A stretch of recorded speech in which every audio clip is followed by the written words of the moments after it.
Bonjour à tous, c'est Romain Daubry de la salle des marchés de Bourse Direct pour le brief hebdomadaire et l'analyse graphique du début de semaine. Voilà, on se retrouvera maintenant le lundi, au milieu fin d'après-midi, pour préparer la semaine à venir avec les grands éléments graphiques et techniques.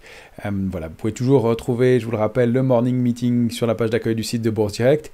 Si vous voulez en savoir plus sur le service Info d'Expert, toujours sur le site de Bourse Direct, vous pouvez toujours nous contacter pour avoir plus d'informations sur ce service d'aide à la décision. Voilà, c'est fait. Et je voulais donc commencer cette semaine par des signaux intéressants. On a clôturé l'échéance d'octobre sur les marchés dérivés avec moins de pression baissière. Ça, c'est intéressant. Globalement, on a baissé sur l'échéance relativement peu, 1% sur le futur CAC 40, 0,70% à peine sur l'Eurostoxx. Et on a vu au cours de cette baisse légère une diminution très nette de la pression baissière du nombre de contrats futurs ouverts, 10% de contrats futurs en moins d'une échéance à l'autre sur l'Eurostoxx. Alors sur le futur CAC 40, il y a eu 7% de contrats en plus, mais la position ouverte avait énormément baissé sur l'échéance de septembre déjà, et la position est très faible. Et le gros de la construction du nombre de contrats qui a été ouvert ne s'est pas fait dans des mouvements de baisse, c'est plutôt même un peu l'inverse pour l'instant. Alors de là à en détecter un signal d'achat fort à court terme, c'est un peu tôt, mais la baisse de pression baissière, c'est un des prérequis pour qu'un marché puisse se retourner. C'est un des premiers éléments qu'on va surveiller, et donc qui est un premier signal intéressant à court terme pour voir si on arrive à construire autre chose. Et c'est l'enjeu, et probablement l'enjeu de cette semaine qui est très très dense sur les marchés boursiers. C'est le cœur de la saison des publications des entreprises aux États-Unis, les fameuses GAFAM qui vont publier tout au long de la semaine, à commencer par ce sera Apple jeudi soir après clôture. Les GAFAM publient après clôture, toujours après la clôture des marchés américains, donc vers 22h heure de Paris.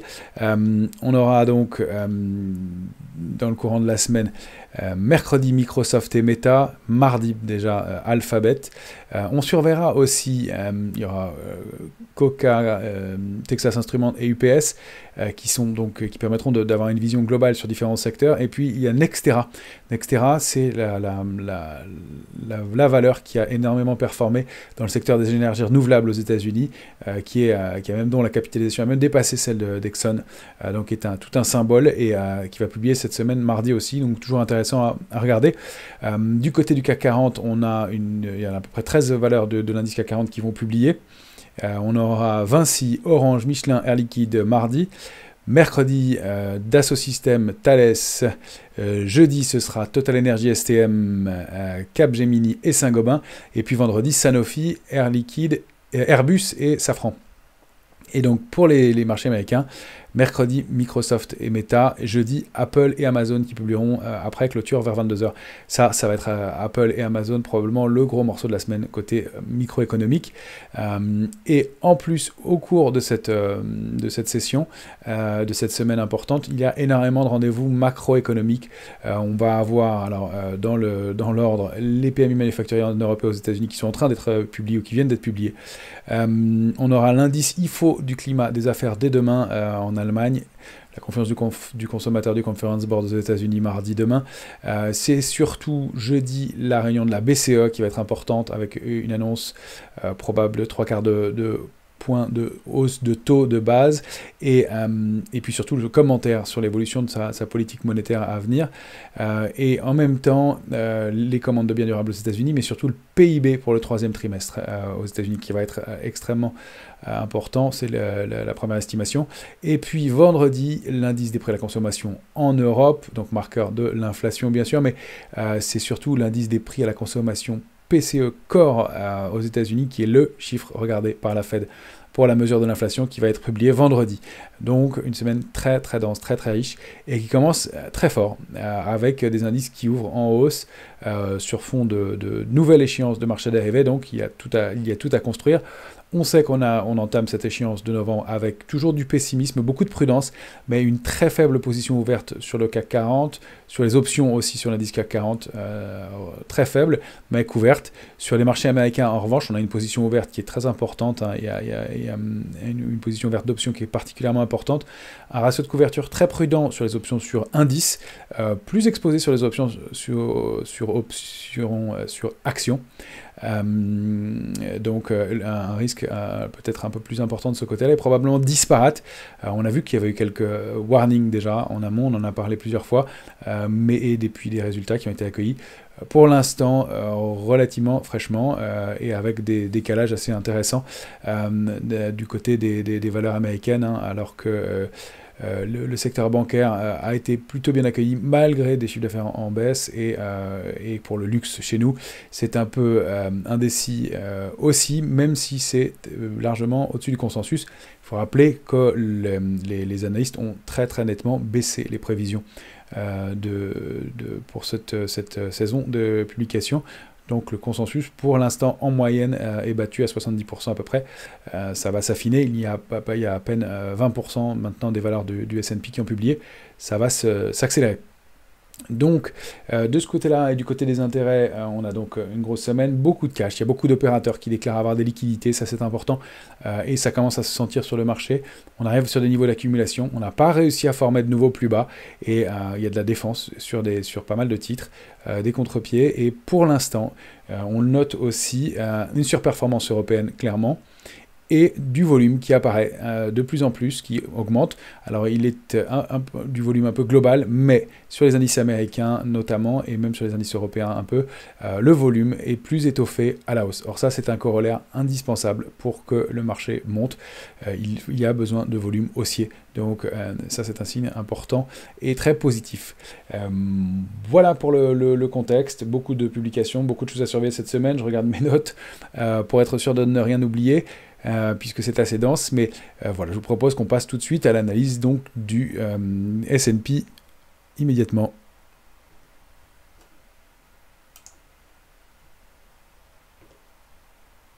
Alors, vous avez ici, sans moi, le graphique du S&P hebdomadaire qui est donc donne des signes de résilience importants. On avait nos cibles baissières. On a rebondi sur le niveau de 3639. On ouvre cette nouvelle semaine manifestement avec un gap. On va le vérifier ensemble en direct, hein, puisqu'il est 15h40. Les marchés américains viennent d'ouvrir. Donc plus haut 3762,79. Plus bas 3762,01. Et non, pas de gap, un marché qui ouvre, mais avec un peu de force. Alors, on va le voir, la partie n'est pas gagnée pour les acheteurs. On est toujours en zone d'alerte. Il y a ces niveaux importants, ce fameux gap du 13 juin sous lequel on est encore, et cette zone de résistance importante située au-delà vers 3810 points. Alors, je voulais vous donner une photographie globale parce qu'il y a ce grand marteau inversé de la semaine du 3 octobre. Cette bougie d'indécision, des mèches importantes de chaque côté avec un corps qui est relativement important, et cette grande bougie haussière de la semaine dernière, finalement accompagnée d'un volume qui est en hausse nette et qui dépasse les moyennes des dernières semaines. Et clairement, toutes les séances de hausse sur les indices ont été accompagnées de volumes supérieurs à la moyenne, même si on reste toujours avec des volumes qui sont relativement prudents. Alors, c'est pas pour autant qu'il faut s'emballer. Je zoome sur le S&P 500, c'est toujours le graphique du S&P 500 en journalier cette fois-ci. On a des structures qui sont pas très nettes, pas très propres d'ailleurs. J'ai noté quelques points intermédiaires pour que vous les ayez pour soigner la stratégie. L'idée, c'est que on invalide probablement le mouvement baissier à court terme, en tout cas. On a débordé sur le S&P cette oblique que vous avez en noir ici, cette ligne de tendance baissière, testée une fois, deux fois, trois fois. Et débordé en fin de semaine dernière avec du volume, au-delà de laquelle on ouvre donc aujourd'hui. Je vais quand même vérifier pour ce gap plus haut 757,89, plus bas 762,01. Donc il y a un petit gap haussier sur le S&P aujourd'hui.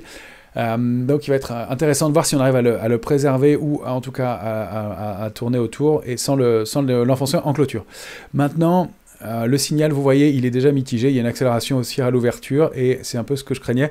Un marché qui ouvre avec un tel écart haussier tout de suite, il faut s'en méfier, surtout qu'on attend beaucoup de choses cette semaine. Donc il est un peu tôt pour prendre des décisions. On arrive en haut de notre grand trading range, alors qu'on n'est pas allé chercher la zone cible. On a touché la zone cible, mais on n'est pas allé chercher la cible exacte, qui était 3460 de la baisse précédente. C'était la duplication du trading range en orange ici qu'on avait donc théoriquement qu'on aurait dû dupliquer vers le bas.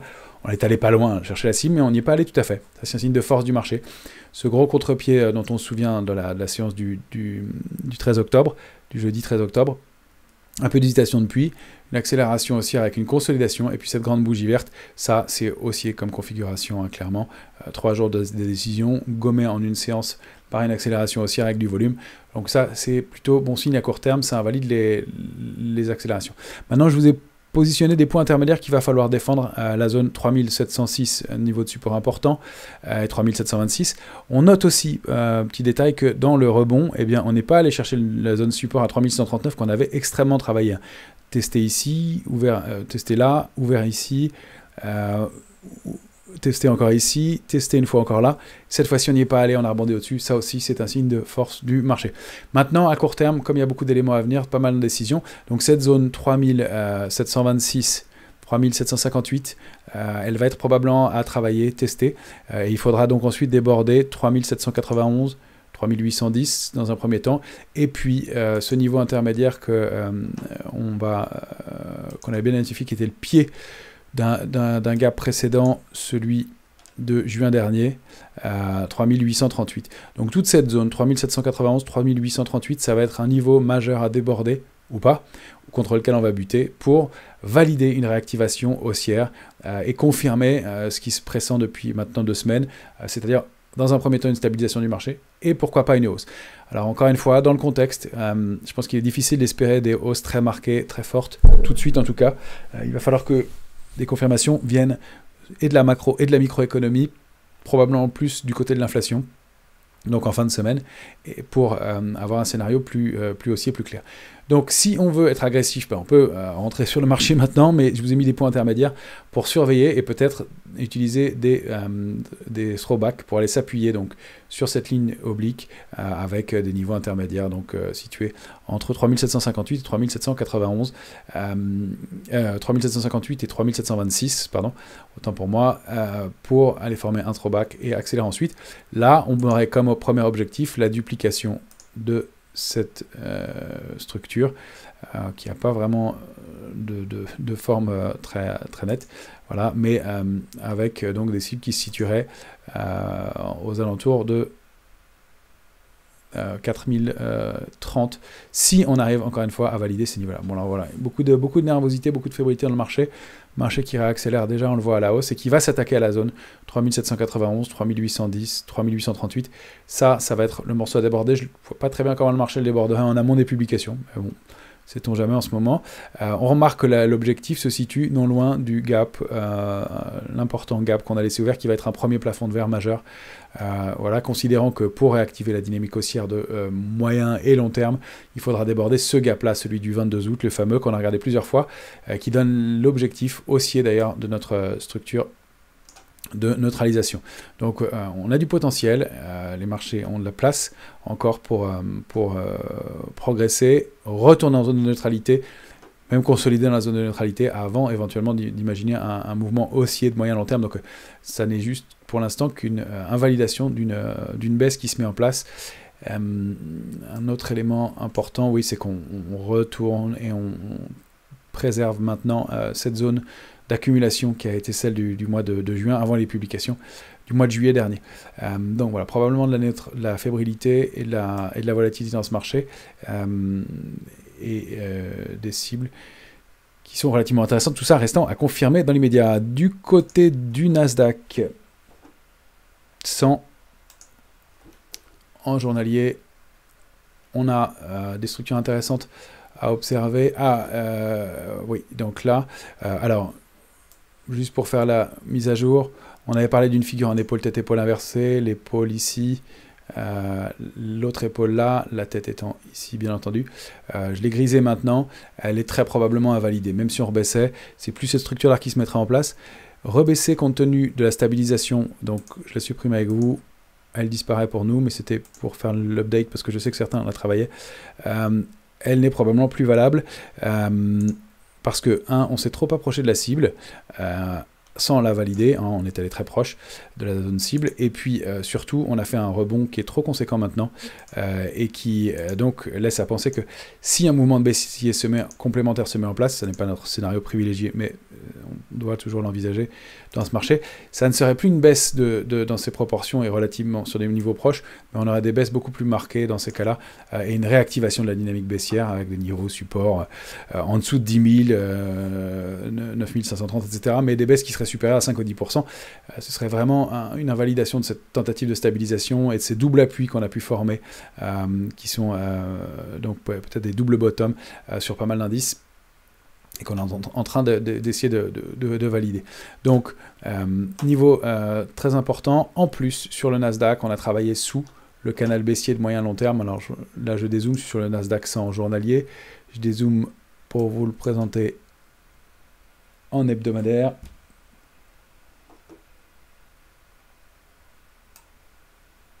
C'est ce canal-là. Et vous voyez qu'on a oscillé autour, retravaillé à l'intérieur, et que là, on l'a débordé en clôture la semaine dernière, très nettement, et qu'on travaille au-dessus aujourd'hui. Il y a vraiment une invalidation qui se met en place. Donc la structure de retournement baissière, très probablement, est invalidée. L'épaule tête-épaule ne fonctionne plus.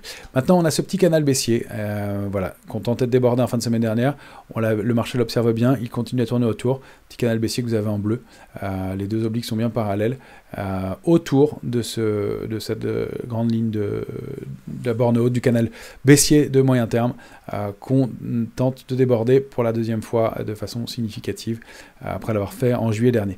Alors, vous voyez, pour l'instant, pas mal d'indécisions, beaucoup de volatilité sur un marché, alors que l'indice est en légère hausse, 0,19% sur le Nasdaq. La cible dans ces cas-là, ce serait la taille de ce canal dupliqué vers le haut. Ça nous renverrait eh bien, à des niveaux autour de 12 300 points, un peu de la même façon que sur le S&P, sous le gap qu'on avait connu, important gap baissier du 13 septembre dernier. Voilà pour le Nasdaq. On va regarder les indices européens maintenant. Alors, en premier, l'Eurostoxx.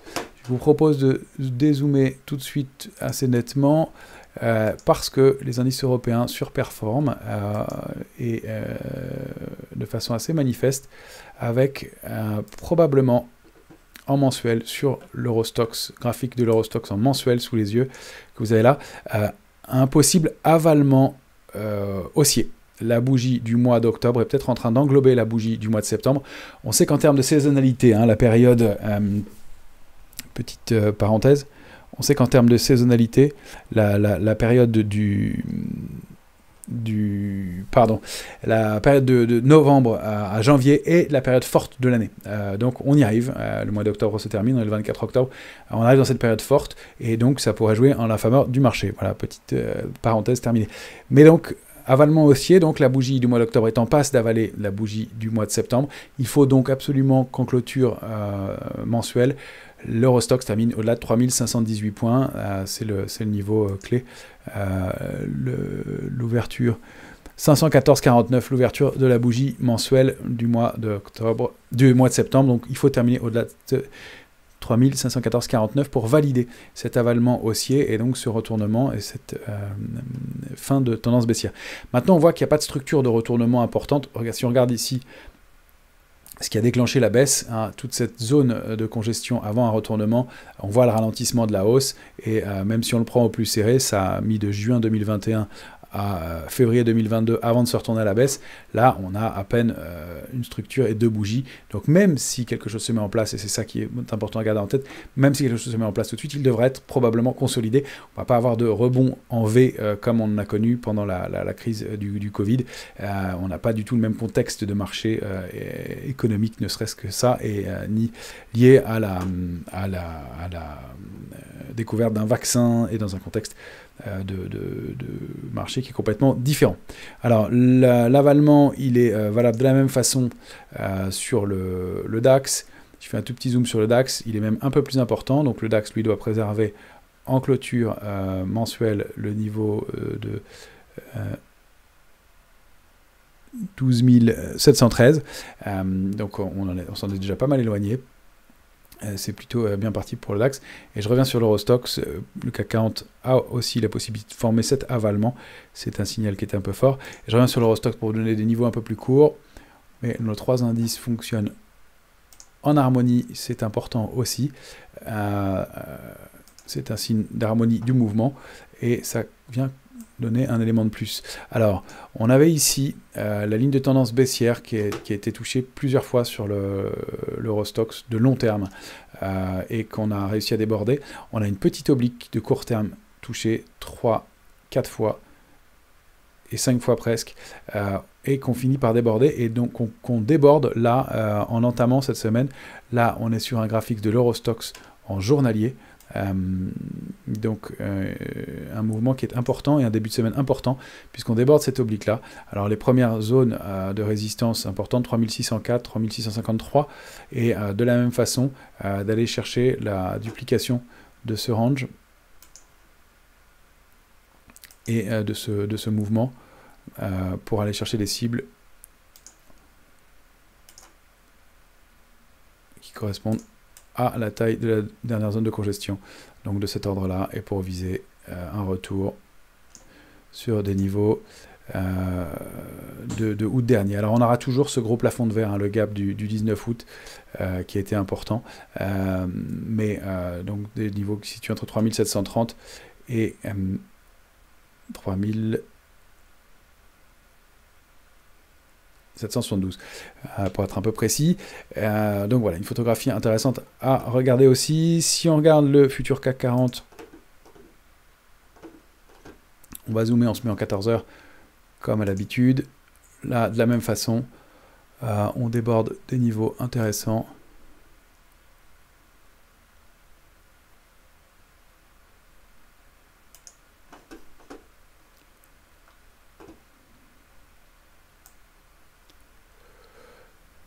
Voilà, on a notre canal baissier de long terme, hein, qui est la borne haute. Là, on a un tout petit canal baissier. On avait un tout petit canal baissier, une consolidation. Après l'accélération haussière de la période, donc 13 octobre jusqu'au 18, une petite consolidation et clairement aujourd'hui une sortie par le haut.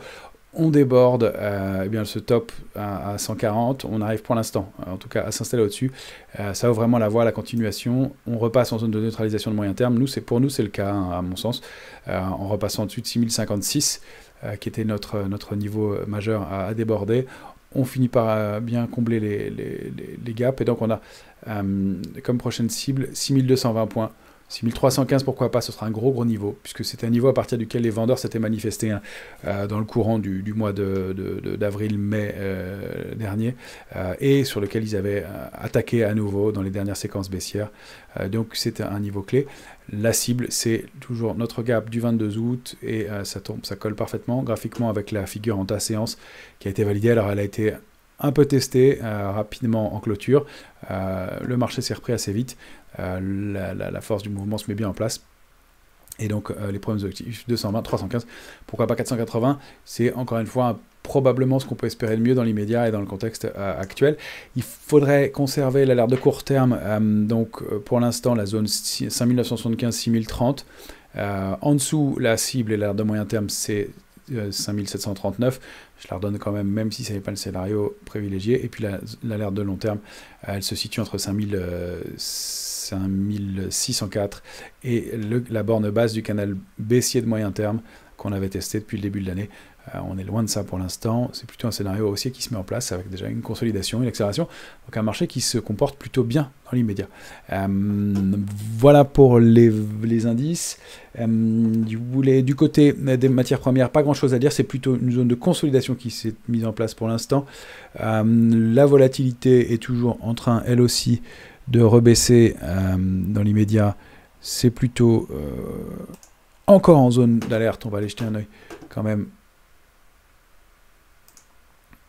C'est plutôt en zone d'alerte encore.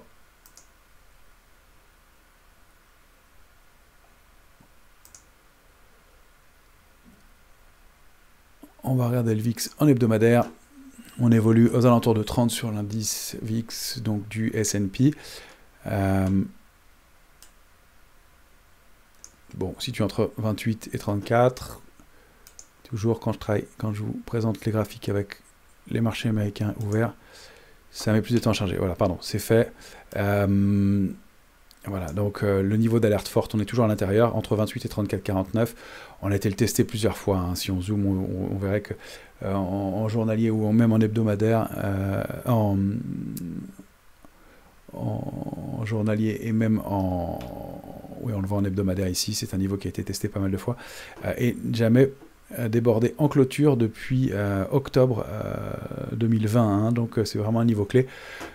Pour l'instant, on a buté dessus et le VIX est en train de revenir. S'il repasse sous 28, là, on aurait, à mon avis, un vrai signal d'accélération haussière cette fois-ci, avec le retour et comme cible importante, hein, ce gap qu'on a laissé ouvert et qui sont toujours comblés, les gaps, donc qui correspond au gap baissier sur les indices du 22 août. Donc une cible importante et un niveau technique dont se rappelleront les opérateurs. Donc retour sous le pied de ce gap au niveau de 21,50. Il y aura quelque chose qui se mettra en place et peut-être des cibles atteintes à la hausse. On n'y est pas encore, pour l'instant tout ça doit être confirmé. Un élément à vous montrer, c'est le dollar index qui donne des signaux de faiblesse après son parcours haussier énorme, voilà, au sein du canal haussier de moyen terme très important, je dézoome pour bien vous le remontrer. Là on a peut-être la formation d'un sommet en tour, une accélération haussière importante et puis des bougies qui butent et qui ouvrent et ferment à peu près sur les mêmes niveaux, formant un sommet à plat comme ça, sous 113,70, le niveau de résistance. Et donc avec pour l'instant pas de figure de retournement validée, il faudra une grande bougie baissière, la rupture de 110,94 pour donner une première impulsion. On repasserait vraiment baissier sur le dollar sous 107,95 parce que il faut voir l'ampleur du mouvement qui a été mis en place. C'est gigantesque et retourner le retournement ne se ferait pas avant la rupture de ce support là, mais une consolidation et peut-être de quoi donner un peu d'air aux valeurs et donc revoir un peu plus de risk on et confirmer le mouvement haussier qu'on pressent se mettre en place en ce moment. Alors retour donc sous 107,95 pour valider un mouvement baissier sur le dollar index. Deux graphiques que je voulais vous montrer un peu différents. D'une part, sur un secteur proprement parlé, c'est le secteur des énergies traditionnelles, sous forme du panier NRGW, qui est un ETF Lixor, donc le Lixor MSCI World Energy, graphique en mensuel, vous avez sous les yeux. On en a parlé souvent, je vous l'avais proposé, en montrant qu'après une congestion une zone de congestion de 2011 jusqu'à 2022, hein, plus de 10 ans de congestion, dans un grand trading range, il était sorti par le haut, ce panier de valeurs, donc lié aux matières premières. Il est en hausse assez net depuis quelques jours, et surtout, contrairement au reste du marché, lui, il a consolidé à plat, mais il n'arrête pas de monter depuis le début de l'année. C'est un des seuls actifs qui soit en hausse permanente depuis le début de l'année. Et après cette congestion, accélération baissière, rebond sur ces niveaux-là 3 fois en mensuel, c'est important. Et là, on sort de cette oblique baissière qu'on avait testé 2 fois, donc au mois de juin et puis au mois d'août dernier. On passe au-dessus, ouverture nette avec une grande bougie verte. On rappelle que c'est un secteur donc fort en ce moment et que Warren Buffett avait confirmé être rentré sur ce secteur-là et des valeurs du secteur de façon assez importante. Donc il y a une réactivation qui se met en place. C'est pour ça qu'on a augmenté notre pondération assez nettement sur cet actif-là. Donc je voulais vous le montrer. Parce que du côté sectoriel, il n'y a pas énormément de choses qui se mettent en place dans l'immédiat, à part l'industrie qui bouge un peu, l'automobile aussi, qui donne des signaux d'amélioration, mais globalement, c'est beaucoup de stock picking qui se mettent en place en ce moment. Et puis un dernier graphique, c'est pour illustrer notre marché et à Paris, le graphique d'Air Liquide. Alors c'est un exemple parmi les autres valeurs, quelques valeurs fortes sur l'indice CAC 40. C'est pour vous montrer que les structures qui se mettent en place ne sont pour l'instant que des petites structures de retournement. Sur Air Liquide, on a eu donc ce double appui sur la zone de 115,50, une ligne de coup qui s'est formée ici, accélération haussière, comblement du gap ouvert ce matin déjà. Et puis réaccélération haussière au-delà de 122,84, ça donne une cible équivalente à cette structure, donc pour aller chercher un niveau de l'ordre de situé à 136. Et ce qui est intéressant de noter, c'est marrant ma bougie diminue, bref, vous avez compris le principe. Et d'aller chercher un niveau qui, comme par hasard, un niveau de résistance important. Hein, on le voit, 130,16 sont des niveaux autour duquel la valeur s'est articulée pas mal de fois avant de se retourner à la baisse. Donc on comprend qu'il y aura une étape intermédiaire avant un retournement aussi plus marqué. Alors, autre élément intéressant du côté des valeurs, c'est le fait que sur l'indice parisien, il y ait plus d'une dizaine de valeurs maintenant qui sont plus fortes que l'indice. Je vous l'indiquais la semaine dernière, il y a 2 semaines c'était 5 ou 6, la semaine dernière c'était 7 ou 8, et maintenant c'est 11 valeurs qui surperforment le CAC 40, qui donnent des signaux intéressants. Donc je vous les cite: Michelin, Air Liquide, Airbus, AXA toujours, Engie qui repart bien, Essilor on en avait parlé, Legrand pareil, Publicis confirme, Safran redevient intéressante aussi, Schneider Electric et Stellantis, voilà, font partie des valeurs fortes. Donc ça aussi, c'est un signe d'harmonie, et il y a pas mal de valeurs qui repartent. On voit bien que ce sont les cycliques qui sont plutôt à l'honneur sur le marché, même si les autres se portent bien, hein, c'est pas forcément moins bien, mais on cherche les valeurs les plus fortes.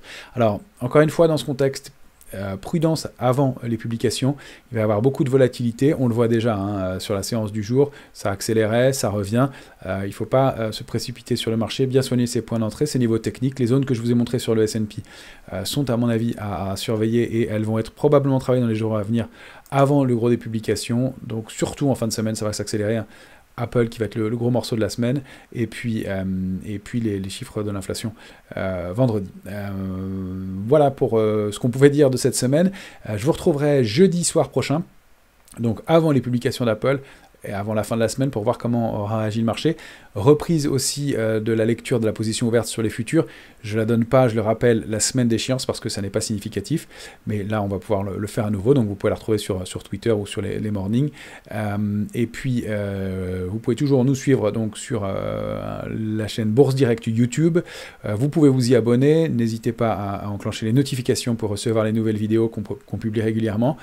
Et si vous voulez plus d'informations sur nos services, toujours sur le site de boursedirect.fr. Voilà, très bonne semaine à tous.